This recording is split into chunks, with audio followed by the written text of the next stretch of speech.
Pretty much the whole motorcycling world knew that Jorge would be fast in the sprints, but I've also seen his laps on old tyres in the test were very impressive. What do you expect from today's race?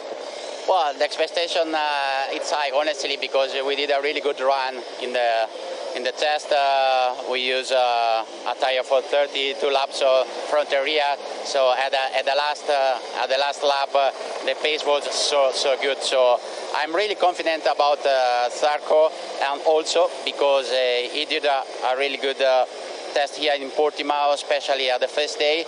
But well, after the sprint race, we found some problem on front tire, and maybe today he can beat.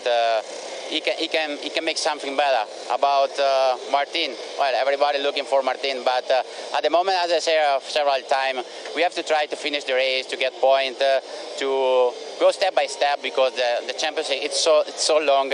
We don't need to try to win all the time, or try to keep focus only on the podium, because this is a big mistake. So he's confident, he's faster. Let's see what's going on at the first race, and then race by race, we will try to make something better. Sounds like Jorge is lucky to have a wise head like you in his garage. Best of luck today. Thank you. Bye. Thanks, Simon. Thanks to Gino Borsa. Good luck to Gino Borsa on his new adventure as the team manager at Prima Pramac Racing. What a job he did for so many years. Multiple race wins and multiple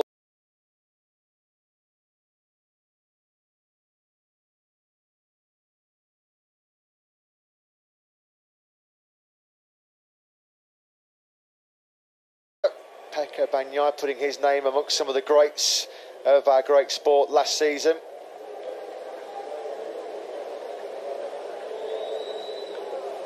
Fabio Quartararo looking to try and add a second plaque to that Champions Tower. 4 different world champions, of course, in the last 4 years. Of course, Bagnaia succeeding Fabio Quartararo, who in turn succeeded Joan Mir and Marc Marquez 4 years ago. For the first time in the history of the Motogp World Championship, the season starts with every rider on the Premier Class grid having a Grand Prix victory to their name. Prior to this weekend getting underway, of course, we had 13 world champions on the grid, boasting 24 world titles between them. It is a star-studded cast for this 2023 Motogp season, and our first full-length 25-lap Grand Prix is just 10 minutes away. 5th time we've come to this magnificent Algarve International Circuit as well for a MotoGP event. The 18th time Portugal has hosted a Premier Class. The first 2 actually were across the border on the Iberian Peninsula in Jarama and in Jerez in Spain. Nearly a 3-hour drive away from the capital city of Lisbon, as we edge ever closer to what's going to be a pretty special and emotional moment, I'm sure, for Miguel Oliveira, with the Portuguese national anthem looming large as part of the now traditional grid ceremony that kicks off proceedings for the feature race. Blocking out any distraction, talking to himself in the zone. Not sure what he's listening to, maybe a bit of a motivational pep talk or some busting tunes, but whatever it is, Alex Marquez firmly in the zone. Of course, Gresini Ducati made the dream start to Grand Prix life in MotoGP last year, with Enea Bastianini winning in Qatar. But we'll take a pause now for the Portuguese national anthem.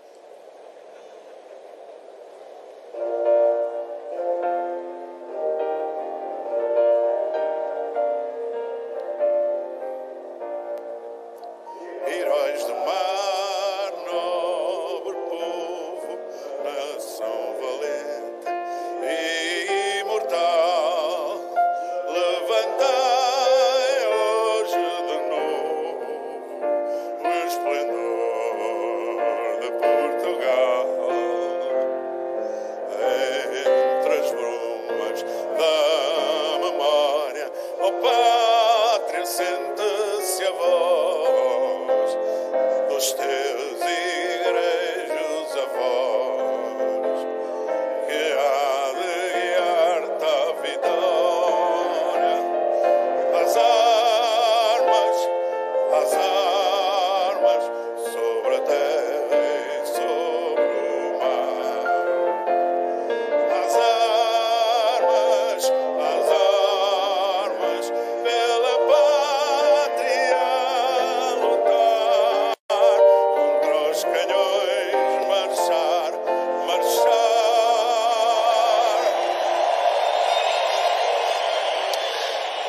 rousing rendition of the Portuguese national anthem from Rui Veloso on the grid. Formula One Supremo Stefano Domenicali leading the applause.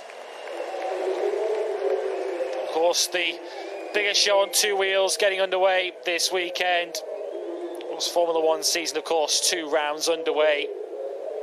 But one of the ultimate superstars in motorsport, Marc Marquez, gets set to start from pole position for a record 64th time in his career. A picture of concentration, laser sharp focus, and he will be eyeing up that first corner, the downhill plunge to turn 1. Of course, he was able to get there first yesterday before the Ducati soon took control of the race. Jorge Martin, 5th successive time he's qualified in the top 3. Qualifying hasn't really been a problem for Jorge Martin, but converting those into race victories has been the issue. Only 1 in his MotoGP career. Can he kick up the season with a first full-length victory since that memorable success in Austria 18 months ago? Let's quickly zip back down to Simon on the grid. As we mentioned, a slightly reduced rear tyre allocation for this year's MotoGP World Championship. I wonder what the riders' picks are for this 25-lap Pista Grand Prix of Portugal. Let's hear from Michelin Motorsport Director Piero Talamasso, who's with Simon. He is. Piero, after the sprint yesterday, I'd like to give hear your thoughts on this longer, more normal race tyre choice, because riders told me in debriefs both, they said 2 different ways, only the soft for us, and then others said we really like the medium. So, your opinion? Yes, the sprint race yesterday gave us a lot of information. This is very useful information for the full race, for the Sunday. The choice is changed quite a lot compared to yesterday. Yesterday everybody was with the rear soft. Now you have all the riders with a medium on the rear. Only 2 riders, they stay with the soft on the rear because